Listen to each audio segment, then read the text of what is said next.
Welcome back to the 7th season of my podcast. I'm making a couple of changes for 2024, namely moving episodes to fortnightly to create a more realistic workload and publishing on Thursdays. You probably know by now that I work with companies to help them understand what's getting in the way of people having the best experience and performing well.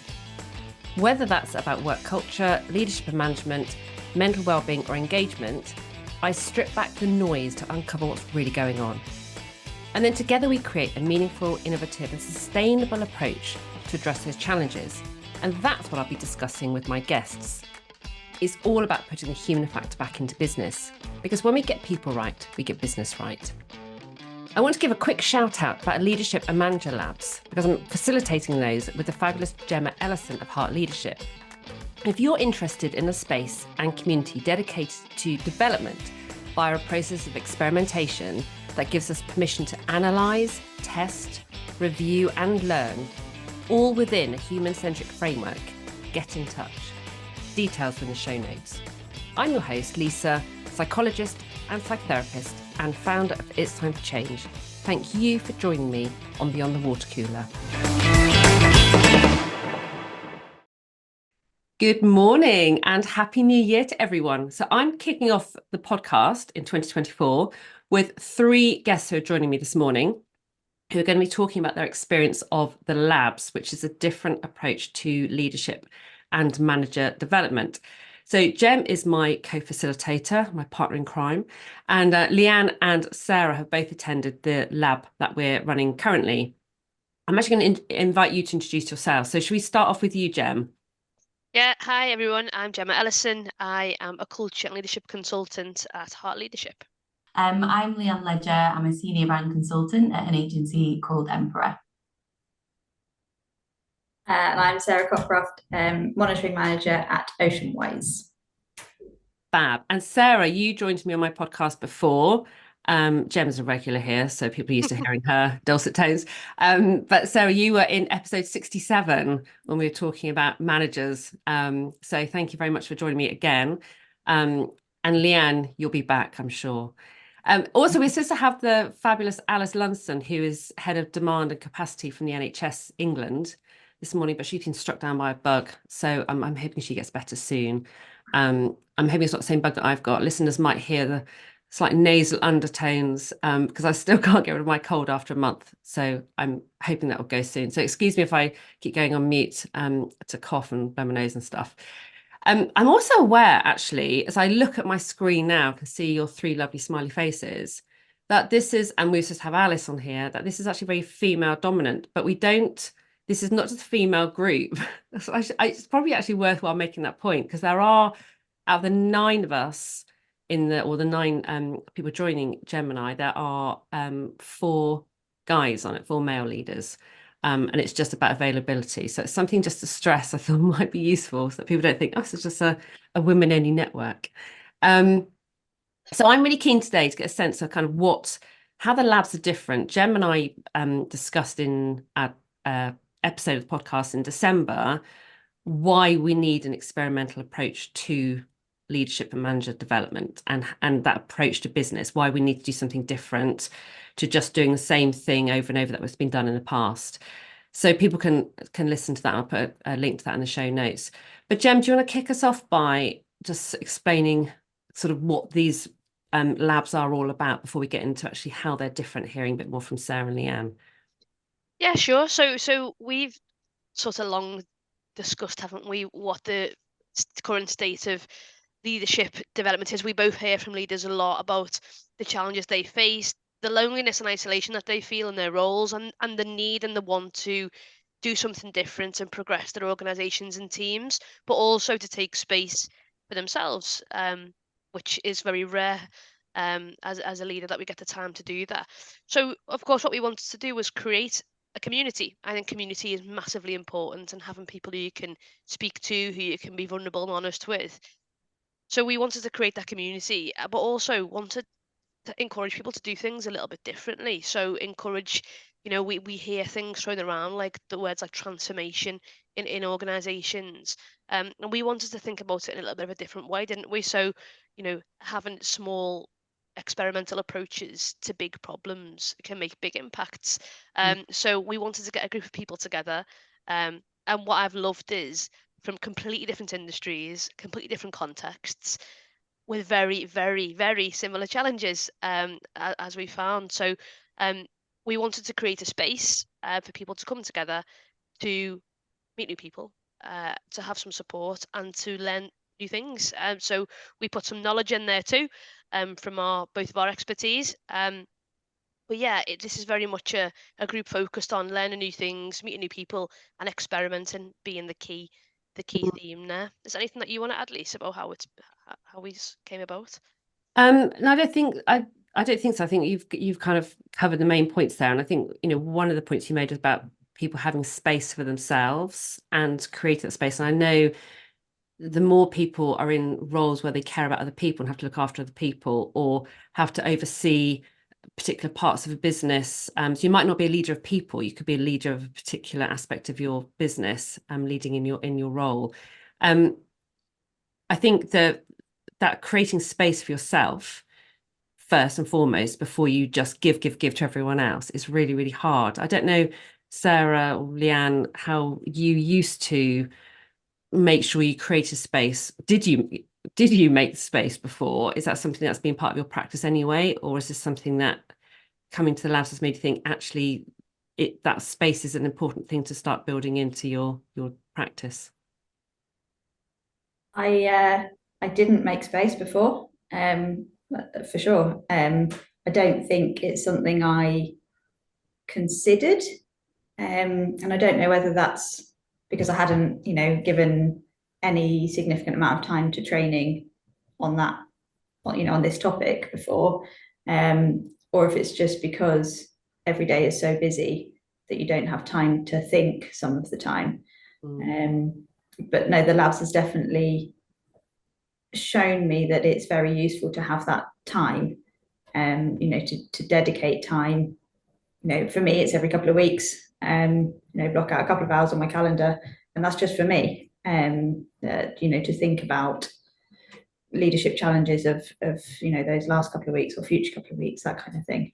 So no, it's definitely changed my way of working. And actually, it's really good to hear you, Sarah, say that, those couple of hours you block out every couple of weeks is not just a couple of hours to go, oh, I'm going to catch up on my email now, or a couple of hours to do what I need to do to reduce my to-do list. Is actually a proper couple of hours, which are about you and what's most useful to you as an individual. Yeah, there's other couple of hours booked out for emails and other things. Yeah, good. But you have to distinguish that, don't you? Otherwise you end up just becoming a slave to your list of, what's to be done, which is never ending. Leanne, what about you? Yeah, so just generally for reflection and planning and things like that, again, you just find yourself plowing into the day, answering all the emails and things. And yeah, the fact that the labs starts a little early and it doesn't finish too late in the morning, like that actual session is really good in terms of time. It's when I'm sort of most functional, I think, which doesn't say much for the rest of the day. But yeah, and then actually blocking time out to really think. I've got a book here in front of me, which is like the book of me and my development, which I haven't really had before. So actually, spending time really sort of answering those questions, and we'll come on to it in terms of the way that the methodology of the labs as well is just really useful, and having that reflection time. So yeah, the space is appreciated, and yeah, you've got to give it to yourself, really. Can I just ask then, well, everyone here, are we finding that what we hear amongst our colleagues, are we finding that people just typically don't take the time? I looked at some data that's been released recently, which says that actually the people who need most development and most time are leaders, but actually it's leaders who don't invest in themselves at all. So it's great that you've now carve that time, and hopefully moving forward you continue with that, 'cause it's so important. But do you find that people you work alongside, people that you hear from, people in maybe your friendship groups, do you find that they're lacking that time, or are they starting to put into a practice?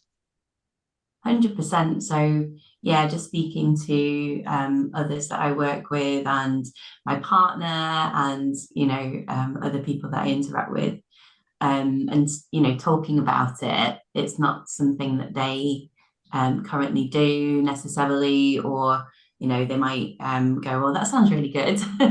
Mhm. So yeah, I think it's definitely a case that people in leadership positions don't necessarily give themselves space to think about how they can improve, actually sharing knowledge and information with other leaders. So yeah, I would definitely say it's quite rare. Mm. Yeah, and I think it goes beyond just leaders as well. And I think it's probably a lot of different levels of people in different roles. I do find that there's so many people that are so busy all the time. The first thing that's going to drop off is, training programs that they're sent on, or the, self-training, given time, like what we were just talking about, to invest in yourself, as it were. Mm. It's the first thing that's going to go when you have a deadline that you're not going to meet, or something comes along that you weren't expecting. And I think it's one of those things that it will be easy to drop a couple of weeks out, and then it's just gone. It'd be very difficult to then restart, which is something I'm very aware of for myself, is that I need to, it's fixed in my diary. Mm. Yes, I can move it, but it's, yeah. I think the points you've made, both of you, actually are really good, because I think we see, I have too many conversations with people who say, I just can't make that happen. And it's almost like it's just not something that's ever going to happen in my role. I cannot create more space. I just have too much of a workload. And it's almost become the norm. It's a bit like the term stress that's become normalized. It's like of course everyone feels stressed. If you don't feel stressed, you're not working hard enough. And I think there's that sense of, we are so under pressure that if anyone were to say, oh yeah, of course I can take out time for myself and my self-development, there's still maybe a little bit of a taboo around that, or it just feels impossible. But when we, part of what we build into the process that we take people through is about the need to stop and actually look at where things are at now, for yourself as an individual, your team, the company, whatever it is you're focusing on, and to really kind of drill down into that, to interrogate that a little bit more, and to think, okay, why is my experience like this? Or why are things happening like this? Why are our outcomes like this? Or why does it feel like this? And actually, unless we take the time to stop and pause and really kind of drill down and hypothesize a bit about actually what's really going on, then we just keep going on those kind of conveyor belts, whizzing forward, not necessarily in the right direction. The funny thing is, for me, because as a brand consultant, that is sort of what I do as a role, is to go in and sort of diagnose where things are at now, and really look at gaps and problems and opportunities, and actually kind of turning that inwards is quite enlightening in a way. And just thinking, oh yeah, of course, like of course you should be taking the same approach to actually diagnosing the issue, and then thinking about a way to achieve goals. So yeah, it's been really eye-opening. So in terms of thinking then about, once you've looked at your interrogation of what's going on right now and you've got a hypothesis, again, what we're very much encouraging people to do is get quite creative with their ways of addressing challenges. So some challenges that people will be experiencing may be novel, they might be quite unique, but on the whole, as Jem said earlier, lots of people are experiencing common challenges, and people are tending, in our experience, to apply the same kind of approach to resolving those challenges, and are not necessarily having a huge amount of success. So again, by creating the space, we're encouraging people to be quite creative, which we know that to be creative in terms of solutions, we need to create the space to feel good about the place we're in right now. Because if we're really stressed and we're just preoccupied with a huge to-do list, we cannot get our creative juices flowing. We end up, and Leanne will know about that. So we end up just kind of being quite fixed in terms of how we think about things. So how have you sort of managed to engage with that creativity? Like, is that kind of creative focus something, again, that you're used to applying, or is that something that you've had to learn to try and be a bit more open-minded, a bit more creative in just terms of how you think about challenges? I think for me, in sort of comparing to my role, again, it's just novel to be thinking about it in this context rather than just in my job and what I do. So I, work with businesses to develop their kind of brand story, and it does need me to be creative, but actually, yeah, turning that inward and going, actually, let's have a bit of an experimental approach. Let's try things. Let's think outside the box. What might the standard thing be to do, and then what are the alternatives? It is quite difficult to do, and again, you do need the space to do it. But then, once you've had that initial session, it's maybe like you might be out on a walk, or just thinking of, and that's how ideas come to me, is not necessarily sat at the desk, but actually then just giving time and space away from the desk, and sort of think a bit more creatively there. So and actually just in a situation, one thing that I'm trying to do a bit more, and I've been told that I maybe don't do this enough, is sort of trust myself. So like, how can I just do an experiment of like, I'm just going to trust myself in this moment and then see what happens, and then learn from it. So yeah, I think giving yourself time and space, and not necessarily just sitting and writing at a desk, has been useful for me. I really love, like that. Oh, sorry, go on, Jem. oh no, I love what you said about when you go into a business and you talk about their brand story. And what I think, particularly looking at our first lab together, what happened was you were all perfect strangers, more or less. I know, we might have known a couple of people, but actually that first session and the vulnerability in that session, very, very quickly, you started thinking about your story as a leader. Where have you been? What are you all about? And I think that reflection at that time really helped in terms of looking at, and that was the sort of common experiment, I think, from the first lab, looking at ourselves as leaders. And to do that, again, that reflection piece, that what is actually my story. And I really love what you've just said there, Leanne, about comparing it in terms of your role, and how you've done that within labs. So thank you for sharing that. But I just think, yeah, talking about who we are, where we've come from, what are our values, what is our role and place as a leader, what is our own personal story, is a really nice thing to reflect on.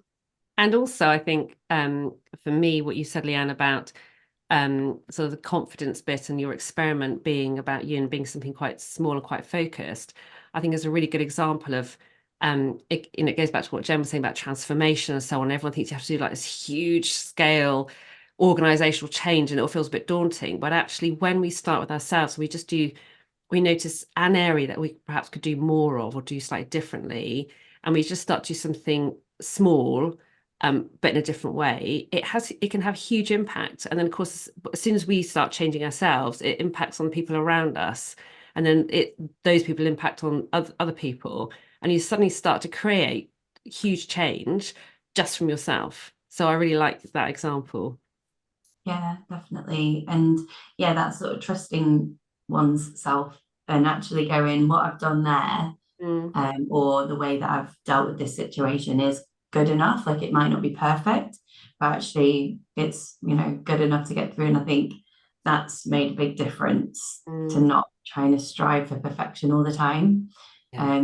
So that's been something that's made a bit of a difference for me. Yeah, that's a key message about not trying to be perfect.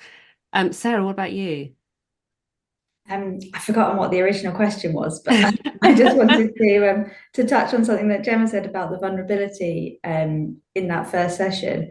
And I don't know about other people, but I was quite surprised about everybody's honesty, vulnerability, because we were strangers, thrown into a training program, if you want to call it that, that we weren't really sure of where it was going to go, what it was going to be like. We knew it was going to be a bit different, and everybody was obviously very engaged from the start.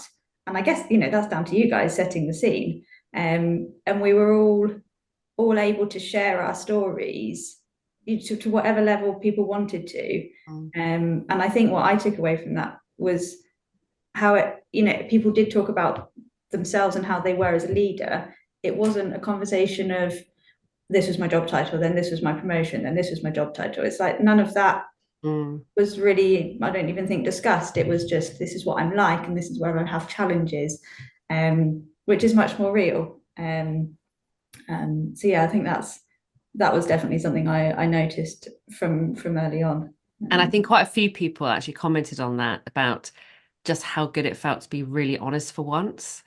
Just and knowing that it was a safe place to be able to say, this is really what I feel, and this is really what I worry about, and this is where I don't think I'm so amazing, and not to have the mask on that we often wear when we're trying to show that we are competent and confident and so on in our roles. So and maybe that does come partly because we were all strangers and all from different, businesses. Like none of our bosses were there, none of our teams were there.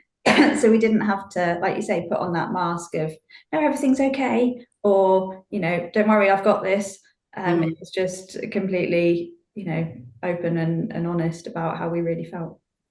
And I think one thing about especially the sort of smaller discussions as well, the smaller group ones, is that everyone was kind of chipping in to help sort of solve problems or problem solve with people who were being quite open and vulnerable, and actually listening to some of that, or even being able to input, helped you almost kind of think about your own challenges as well in relation to someone else's. So that I found that really, really great. And the fact that people were being so open, Sarah said, and then everyone was kind of helping each other and suggesting things or interrogating a little bit further as well. Yeah, I think, had you asked me at the beginning, do you think you can help, strangers solve their leadership problems? No, not a chance.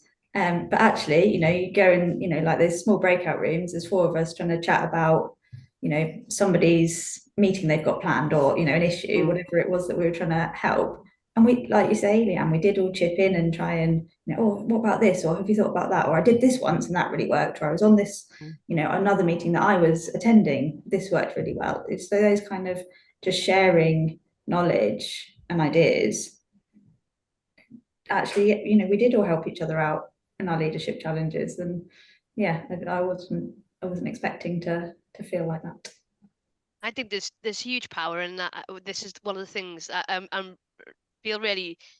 I feel a little bit emotionally actually listening to what you're both saying. In terms of what you've got from it, even just from these early conversations, because I think that was what we wanted to achieve here: the power of community. And I'm such a fan of sort of peer coaching, mentoring, conversation. I think that's so important. And again, to your point there, Sarah, the fact that you've and Leanne, you've been able to input into somebody else's challenge, that is again sort of learning and growth for you. So I'm really glad to hear that you very quickly felt that sense and the power of the community that you all created from the first second, really. You said you're getting emotional. I think a few others have got emotional in these sessions as well. It's definitely me, because one of my challenges was actually understanding, I think you used these words before, Lisa, but like my place and purpose as a leader. So not as a kind of traditional leader in the job title sense, or kind of running a team of hundreds of people, but actually thinking about how I am a leader in sort of different situations, leading clients and leading certain projects and smaller teams within my work and in my personal life as well. And actually, feeling that everyone was saying, no, you are, like, absolutely are, and this is how, and this is, how, some sort of maybe strategies for helping you feel more like a leader in those situations. So that was quite a personal challenge for me that was quite emotional, but also kind of others being so open and vulnerable. It just was a really nice space. Yeah, I hear that. And I think, when another part of the labs is when we do this sort of bite-sized learning chunks. So we have a notion of, the labs are deliberately called labs because it's all about being scientists, looking at what your reality is, hypothesizing, creating experiments and so on. And then we have a notion of test tubes, and each test tube is a different subject area. And so by having sort of bite-sized chunks of learning, so we might be looking at sort of process and impact of change, for example, which we looked at in our last lab.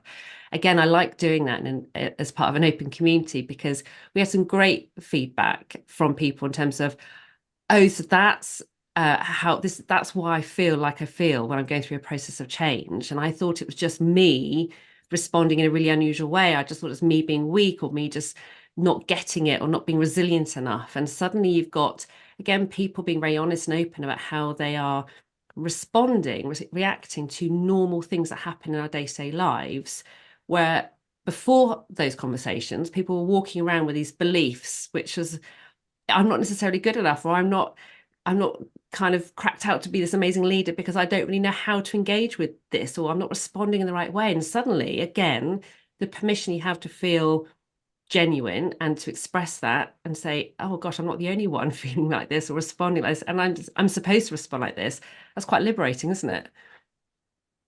Yeah, 100%. You were nodding lots through that, Sarah. Yes, no, I remember that conversation during the labs, and yeah, it's that, the confidence gain, the confidence that I've gained having just had other people say, no, that's fine, you are allowed to feel like that and still be a good leader, like that's okay.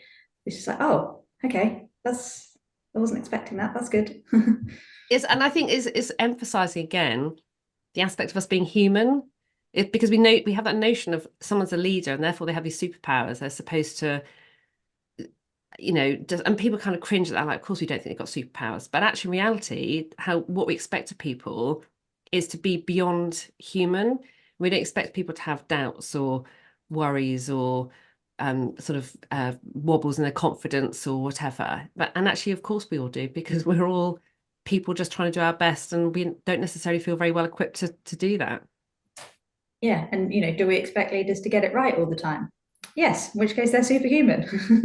No, yeah. We expect them to try and sometimes get it right, sometimes not quite get it right, because like you say, we are all human. So how's the lab been different to other experience that you've had around leadership development? And actually, maybe you haven't had any prior sort of development in that area of becoming a leader. I'm curious to know, because I remember having a conversation with Jim Liptrot, who's also on our lab, and he was saying I wasn't sure how it's going to be different to some of the other leadership groups I'm part of. I thought it was going to be a bit more sort of networking, or a bit more just sitting around discussing challenges. He said, but we've got a bit of that, and we've got a bit of learning in there, and we've got a bit of such and such. So how is it for you? How has it been different to what you've experienced in the past? I think the peer support is different for me from anything else I've done before. And that, as we said before, that kind of, within the small breakout groups and the peer groups of trying to solve challenges, it wasn't, you guys telling us how to solve the challenges. It was, here's some information, here's some, some things to think about. Now go away and chat, think about them, which I think was a big positive, and did, enable other things. Like I said, confidence growing, just by being able to talk to other people about their challenges. That was, I think, an area that I'd say is quite different to other courses I've done previously. I would agree with that observation, Sarah, because I think the courses that I see most people go on are where you are you're more passive in terms of you're a learner, you're hearing stuff, and you're expected just to take it away and apply it. Whereas that's in itself quite a big ask to transfer the knowledge and the skills that I'm kind of learning about in a workshop or whatever it might be, and actually to put that into practice. And then what do I do if it doesn't go right? Or how, and to actually kind of unpick that on your own, I think it's quite a big ask. Leanne, what do you think about The, I sorry. think that the fact that it's a bit of a series, and that kind of experiment design and hypothesizing, and actually creating maybe those big or small actions and seeing how it goes, and kind of test and learn approach has been quite different for me in terms of other training that I've done. You're right, yeah, a lot of it is quite passive, and you maybe have a workbook that you work through during the session, but the fact that you were going away and actually kind of designing our own experiments, and some accountability in terms of sort of reporting on the outputs and the feedback and how that's gone. And yeah, I definitely agree with Sarah about the peer-to-peer element of it as well. I think it's what one of the comments that Jim did make was how the specific actions to come away with. So in labs, maybe we can talk later a little bit about what actually happens in labs, as in so the listeners can hear. But the fact that it starts quite big, and we start, with we talk about lots of different things, get into some knowledge which is always selected by the people who are on the lab that you and I deliver, Lisa. But then when you come away, which I think is different than any other training, so you might sit through 2 days of a training course and come away with so many ideas that it's impossible to implement anything. Whereas with the labs, the idea is that you come away with a very specific action. So once you've formed your hypothesis, it's a very specific experiment, which to my mind, I feel like that's easier to come away and actually take action on, because it's something that's small, specific, and actionable, rather than coming away with a million different ideas and thinking, I've no idea where to start with this, and I haven't got the time to even think about it.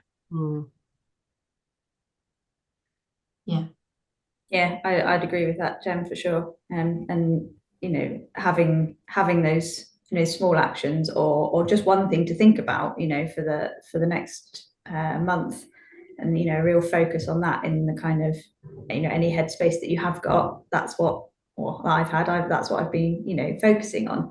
And like you say, it's much more tangible than a 2-day training course, and you come away and your brain is just so full that you've learnt loads, it's in there somewhere, but when do you actually apply it? It's very difficult. So this, and I think having the accountability, having the okay, I'm going to see these guys in a month's time, and I want to report on how I've done and if it worked or not, or if I've even made progress on it, is good. It's good for me. I think I need that, and having the support from you guys throughout the in between the sessions, also really positive. Just those kind of check-ins that you guys do with us all, and extra little bits of info that that we get. I think that really helps, and it keeps it kind of at the forefront. It's not just even having the series is I think really good, because you've got that, okay, I'm going to see these guys again in a month, but having the regular bits in between is also really positive and different to anything else I've ever done before. I think having the opportunity to check in with someone if you're feeling stuck is so valuable, isn't it? I know from my work that if I'm just can't work out how to do something, and that it's the one thing I could spend ages trying to work out, and it's just a one tiny bit of the bigger thing I'm doing, just to be able to pick up the phone to someone or to send an email and say, I'm just a bit stuck on this, or I'm just having a bit of a crisis in confidence and actually just getting started, or I just don't know who or how or what, or it's not gone according to plan. Any of those things, having someone that you can just check that out with and go, oh yeah, okay, I feel okay again now. It can sometimes be like a 10-15 minute chat, but just knowing that you've got access to that and you haven't got to just wait until your next session, I think makes a world of difference, or does to me anyway. Yeah. And also I think it'd be interesting to hear a bit more about sort of the emails that we've been sending between the lab sessions, because sometimes those have extra resources in, or those might have little prompts on how you're getting on. Think about reviewing where you're at now, or here are some more sort of processes or frameworks to perhaps refer to. Does that feel that adds valued? Does that feel like it can be overwhelming? How does that feel in terms of the support? Because again, that's something that Gem and I are trying to make sure we get right in terms of kind of providing the right amount of support. And again, some people like as much as they're like sponges, they want everything and they can just soak it all up. And other people are like, oh, I've got to put my boundaries up around me to keep myself from being overwhelmed. How have you both found that? From an accountability point of view, it's been good to kind of go, right, okay, well, this was 2 weeks ago that we had the last lab, and I kind of need to get going with my, again, allowing myself space. So yeah, no, they've been really useful from that point of view. And maybe not feeling like, because one thing that I tend to do is try and deal with everything as it appears, but actually say, right, okay, well, I'm going to read this later, and kind of sit down and work through it. So yeah, I would say it's definitely useful, and it's nice, it's just a little reminder to say, this is still going on, like think about your experiment again, and have that bit of a reminder. So while yes, occasionally I feel like, oh no, I've not done my homework. No, it's just really useful, rather than just disappearing and coming back in a month's time and everyone being like, right, what were we doing again? So yeah, I definitely find it useful over overwhelming. Okay. Yeah, same. And I think it's also, I think some of the resources that you've kind of added in between sessions have been really helpful for me. And they're the sort of thing that I think a couple of times I've, like Leanne said, I've gone, oh yeah, brilliant, I'm going to read that later, and give it time to digest. And other times I've just kind of thought, oh, I've got 5 minutes now, not spent as long on it, but just clicked on some of the links and gone, oh right, brilliant, there and then. So no, I think it's great. And I think with emails, it has that flexibility that I can deal with it as and when I've got time and headspace to do so,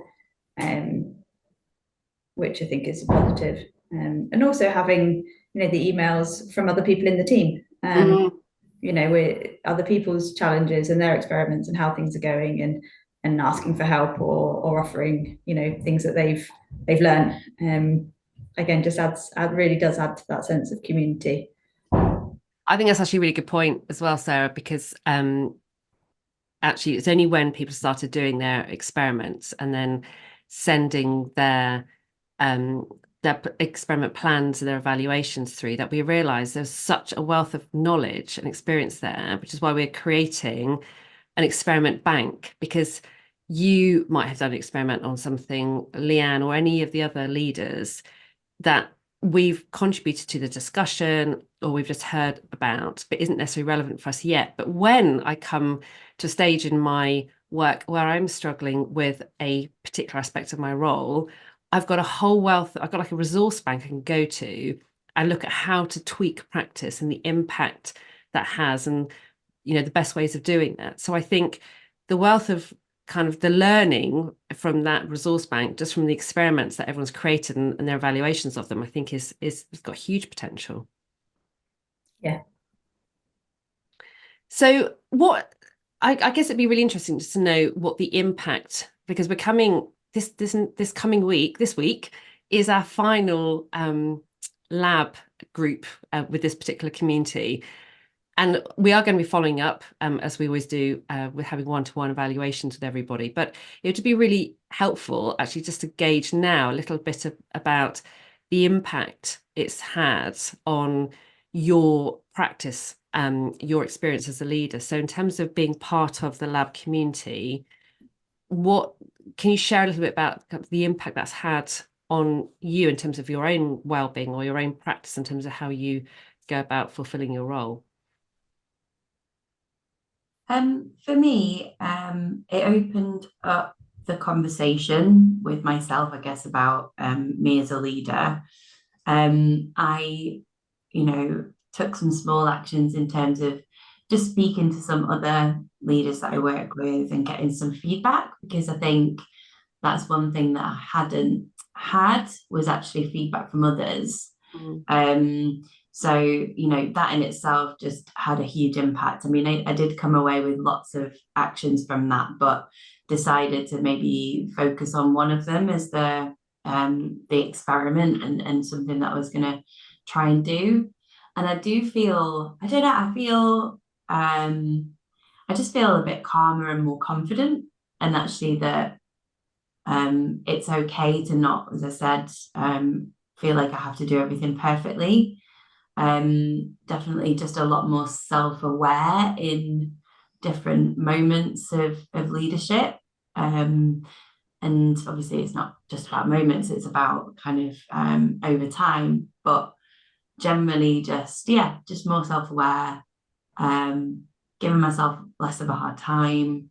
In terms of impact on my work, I don't think it's made necessarily a difference yet, but just more about kind of how I deal with certain situations has been the impact so far. But that's huge, isn't it? I mean, the impact on you as an individual and you feeling calmer and feeling more confident and so on, that's going to impact hugely on your work and on how others see you and how you engage with others, and you know, in terms of the impact on your outcomes on your work, actually things when we put into place changes, what some people can be put off by is the fact that they don't see a dramatic change in output straight away, and it's like, well, clearly it's not working. And you think, well, actually there's got to take time for changes to be embedded and for how I'm performing differently to impact and for people to see those results. And I think sometimes people are too quick to say, well, we need tangible results right now, and if we don't have them in a week's time, then we're scrapping it. And it's like, oh my goodness, you know, I've worked with some companies who have so many initiatives because like that was not working quickly enough, that was not working quickly enough, and it's like, wow, just pause and work out why they're not, and perhaps they need a bit more time, or we need to just tweak them a little bit. So I think your observation there is really helpful. Sarah, what about you? Yeah, I mean, similar things to Leanne. I think it's definitely given me confidence generally, but also confidence to try things, which I think is something that I'll take forward. That's not just, that's not going to end this week. That's going to carry on. And the focus on it not being this huge big thing that you have to fix immediately. It's, we could try this and this, just a little experiment, see what happens if you have these kind of conversations with these people. Does it lead to, a more positive outcome than if you'd had these kind of conversations? Or, all those just small things that we can do, day to day, week to week to be better as leaders, and to produce a more positive outcome. I think it's really 100% I've taken that away, and the knowledge that it's okay to fail. It's it's normal, it's natural, and if something doesn't work, fine, admit it doesn't work, learn from it, move on. Don't dwell on it. Don't unpick it to the nth degree. If if you can, just try something different next time. I think that whole approach to leadership challenges is new to me, and I think knowing that other people are going through the same in in the peer group that we've had, in the community that we've made, is really important. And also I think this is thinking into the future, it will give me the confidence to ask other people who I interact with on a more day-to-day basis, if there are issues, if I'm finding something, particularly worrying, or I'm getting emotional about something, I don't think that I have to bottle that up and pretend that everything's fine. I can go and ask other people, and they will probably have felt the same at some point. I think is what we've definitely taken away from it. I like what you're saying about it's okay to fail, and you've got the confidence to try new things, because when Gemma and I had our conversation on the podcast in December, and we were talking about different quite high profile companies that have taken on an experimental approach, and the fact that they've normalized the fact that we need to fail, and the more we fail, it shows that because we're being creative, we're more likely to come across really innovative and novel ways of doing things that are going to work better for us in the future. So if we just keep if we just stay in the safe zone of just doing what we've always done because we can predict the outcomes, we're never really going to adapt and change for our future. So that I like just that mindset, just to come away with that mindset, Sarah, about being creative is good, and I'm going to experiment a little bit, and you can sort of test and review things, as you said earlier, Leanne. I think that's just so powerful, and I think that's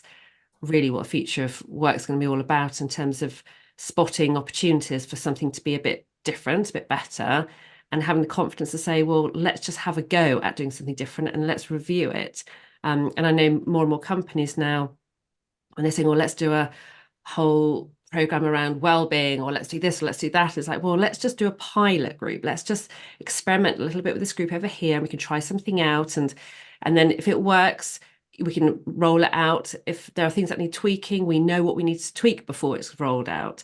And it's like, oh, actually, yeah, this experimentation is a good way to work. It takes the pressure off having to get the perfect plan right from the outset. So I think it's quite liberating, quite powerful. Just Lisa, this of course was an experiment in itself for us. So this is something that we've obviously heard from companies in terms of what they're doing with leadership challenges. We want to do something a little bit different. So I'm gonna throw the question back at you that you just asked to Leanne and Sarah. This has been our experiment. How would you evaluate how it's been for you? Personally, I've loved it, because I like facilitating processes where you haven't got an expert who is supposed to have all the information and all the knowledge and just pass it on to everyone else in the room. I like to get everyone involved where people can learn from each other and truly be themselves, be sort of really turn up in an authentic way and support each other and take something away themselves, which for me is what this is all about.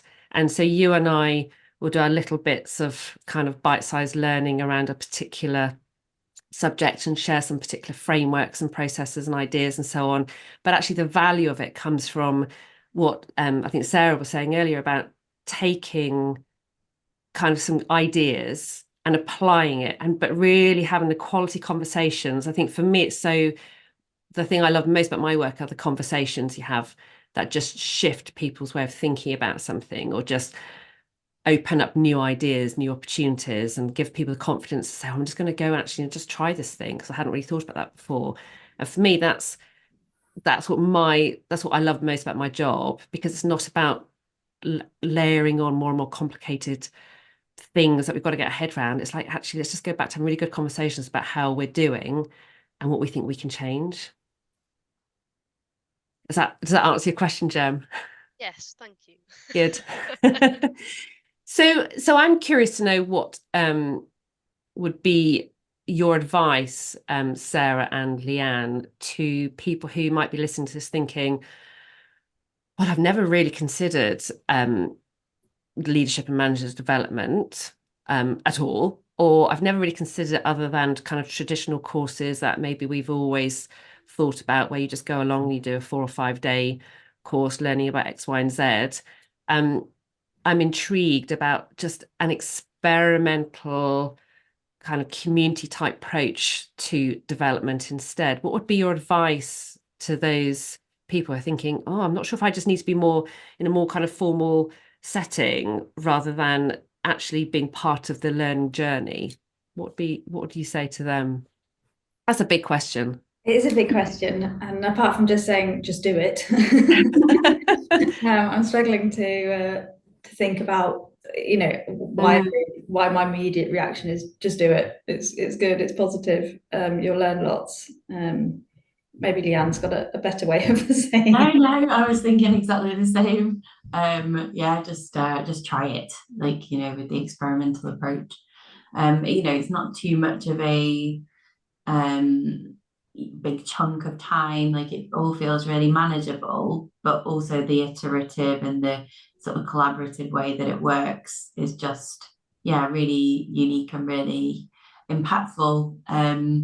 Like you say, you might choose to go on a full weekends course or 2 days, but actually the fact that this is stretched over a long period of time and that test and learn approach, I think definitely I would advise give it a go. And also, if anyone's in like my position and saying to themselves, well, I don't see myself, I'm not a head of or a CEO or whatever, thinking about yourself as a leader in different situations, not necessarily a leader of lots of people, I would, suggest that people really kind of, question that and consider it as well, because yeah, it's been really, really useful for me to even think about the times and the myself as a leader. So Thank you for sharing that, Leanne, because I know that was one of right back at the start, that was one of your concerns, that I'm not, some of the other leaders in our group, our leaders are very big teams or within very big organizations. And even that in itself can feel quite intimidating about, am I really a leader? Am I as kind of significant a leader as those people? And again, that comes back to our feelings of, we naturally compare ourselves to how do we show up within a group. And I think you've been, what you've just described, and I think your contribution to the group has been brilliant in terms of how much you've got from it, and you're not leading people, but you are leading aspects of your business, and that's what this is all about. Yeah, and clients, and I really had to think about it, but it was like, I have to lead C-suites into massive decisions that are going to impact their business, or different smaller groups and projects within my daily work. So thinking about that as well. But yeah, you guys have been great, and like the knowledge that you share and the other people on the program, yourself, Sarah, and some of the others, like I've just learned so much from everyone. And that's been, yeah, as I say, really unique and great. I think it's worth noting that it is a very relaxed and informal program, and I think that's one of the things that I've really appreciated and maybe that's why we've been so open and honest. It's almost, just thinking about it, it's like, when you, sometimes some people, I've never been one of these, but some people, you have to dress up smart to go to work, sit at your desk, very formal, it's the way of the world, that's fine. But then lockdown happened and suddenly we're all in our tracky bottoms and hoodies. And for me, I went, this is relaxing, this is great. This is much more me. And it's almost that kind of, there's, yes, there are formal training programs that you can, it's put on a suit and sit down for 2 days and be talked at, or you can put on your hoodie, join in a conversation and, get to know people. I think part of the longevity of the course means you build those relationships, that's like, how are you, because last time this was going on for you, or you actually do get to know people over that time. So I think for me it's a much better learning environment for me, to keep it casual, to keep it informal, and genuine. Yeah, I can say that the word that was standing up for me as you were talking then, Sarah, was about being authentic. And I think, Gem and I are always very much, what you see is what you get. We're kind of, we like to say, quite grounded. And I think, I completely agree with everything you just said about, I'm happiest and I'm most relaxed when I'm just having natural conversations without having to feel like you're put on the spot and there's a certain pressure on you to look a certain way or perform a certain way. And actually, when you can just be yourself, and I think that's what everyone has been able to be within this lab community, it just means you let your guard down and you can just show up, and you can cry if you're having a really bad day, or you can just celebrate and beam from one ear to the other if you've had a massive achievement, and and you've got everyone's support around you. So yeah, I think that's hugely empowering.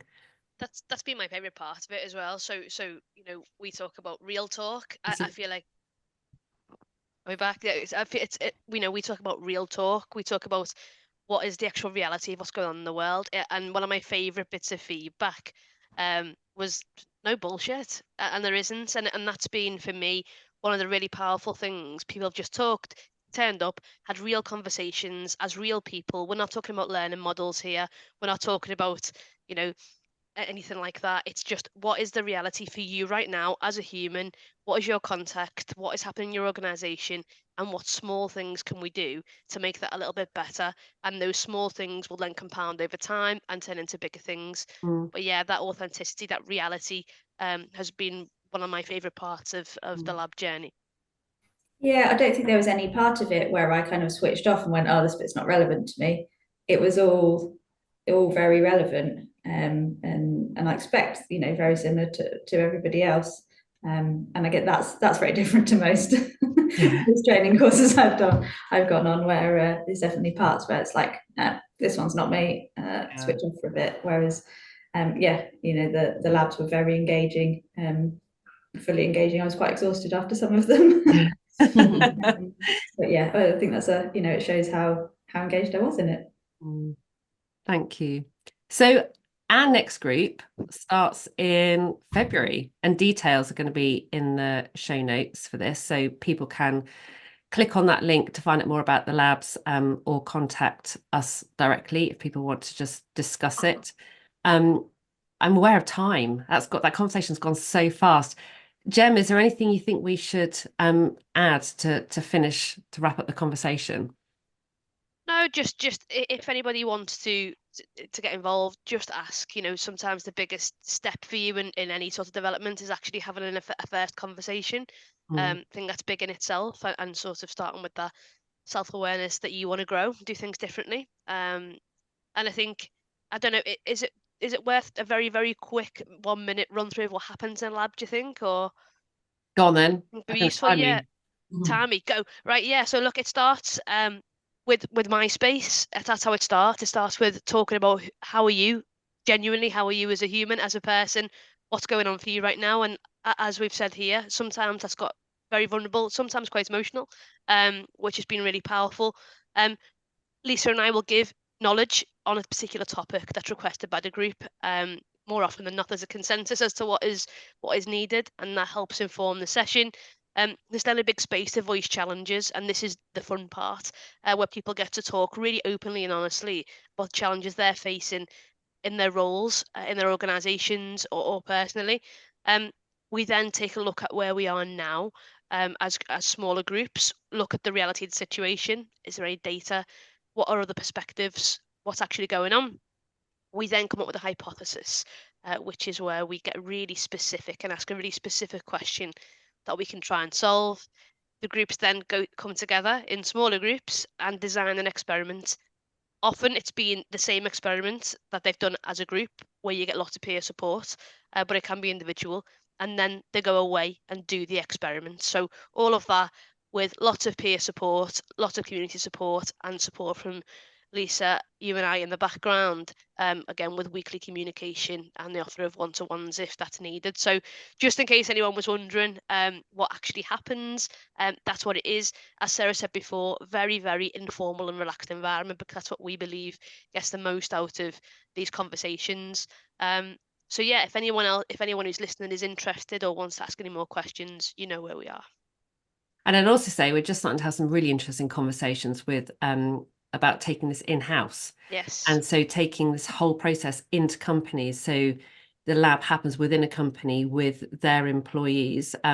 Again, doing a certain, I can't remember if it was Leanne or Sarah said earlier about the value of this is you haven't got your manager sitting in the room with you. So again, we're very mindful of actually having the right people in the groups, and maybe having different groups for different sort of roles within a company. But that's the next wave of where this is going as well, so which is really exciting. But can I say a massive thank you to both Leanne and Sarah for joining us this morning, and for being part of our labs, because honestly, you two have been brilliant, and it makes such a difference when you working with people who can just show up and be themselves and smile. And yeah, it's been a real pleasure for me just getting to know you both a lot better, and thank you so much for your time today. No problem. Thanks for facilitating the labs. What have you taken from the conversation today? Please do think about your intention to do something differently. And do give the podcast a thumbs up on Apple or wherever you listen to your podcasts. I'd be incredibly grateful if you could leave a short review too, as it helps spread the word far and wide. I'd love you to join the club, to be part of driving real change that improves practice and people's experience at work. You'll be the first to hear about relevant updates and free downloadable resources. Please do reach out to me directly to discuss the topics we've covered on this podcast, or perhaps other challenges at work. And if we're not already acquainted on LinkedIn, please do connect. All the links you need are in the show notes. Thanks again, and see you in a fortnight.